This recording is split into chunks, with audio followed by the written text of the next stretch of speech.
Selamat pagi semuanya. Baik, kembali lagi dengan saya Benevigo Purnama Tasiman. Di sini saya sudah di Pakuburan Kristen dan Belanda di Kabupaten Cilacap. Dan di sini kami akan mewawancarai Pak Sindu, yaitu sebagai narasumber kita. Baik, saya sudah bersama narasumber kita yaitu Pak Sindu. Izin mewawancari Pak terkait untuk mengumpulkan tugas teater. Ada beberapa pertanyaan yang ingin kami sampaikan.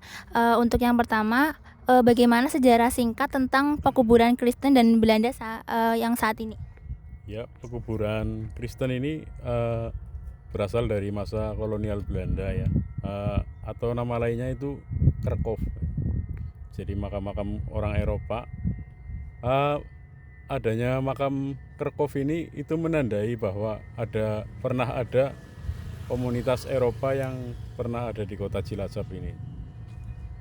Jadi karena awalnya Belanda itu menjajah menjajah Cilacap gitu dimulai dari tahun 1831.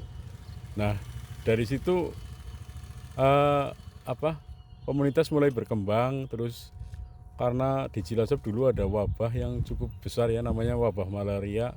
Jadi banyak orang pribumi atau Eropa yang meninggal di sini. Nah, makam-makam ini menjadi penanda bahwa mereka juga meninggal di sini. Bagaimana bisa pemakaman ini tuh mencerminkan stratifikasi sosial pada masa itu, Pak? Ya, perbedaan makam antara pribumi dan Eropa itu sangat mencolok ya. Makam-makam Belanda cenderung lebih besar seperti monumen, lebih mewah, sedangkan makam pribumi itu lebih sederhana. Eh, Orang Eropa memiliki status sosial yang lebih tinggi dibanding penduduk lokal, karena mereka juga memiliki akses pendidikan, pekerjaan dan lain-lain. Oke, untuk pertanyaan terakhir ya Pak, mengapa makam peninggalan kolonial ini tuh tetap penting untuk dilestarikan? Bagaimana sih Pak peran kita sebagai generasi muda untuk melestarikan makam dan situs sejarah seperti ini? Ya, tentu saja ini adalah bagian dari sejarah kota Cilacap ya. Eh, Bagaimana menjadi penting karena melalui makam Belanda ini kita bisa memahami sejarah Cilacap secara utuh. Eh, dan peran generasi muda tentunya ikut melestarikan ya. Jangan contohnya di sini banyak kerusakan dan vandalisme yang sepertinya baru itu. Jadi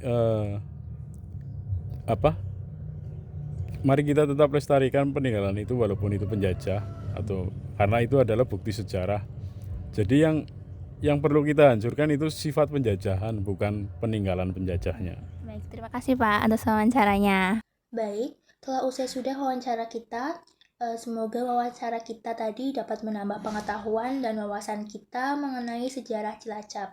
Dan harapannya kita sebagai generasi muda harus bisa menjaga situs cagar budaya yang ada, supaya warisan itu tidak hilang begitu saja di telan zaman.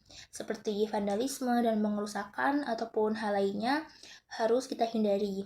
Karena dengan situs cagar budaya yang ada dapat menjadikan jejak sejarah yang dimana kita sendiri harus melestarikan dan melindunginya.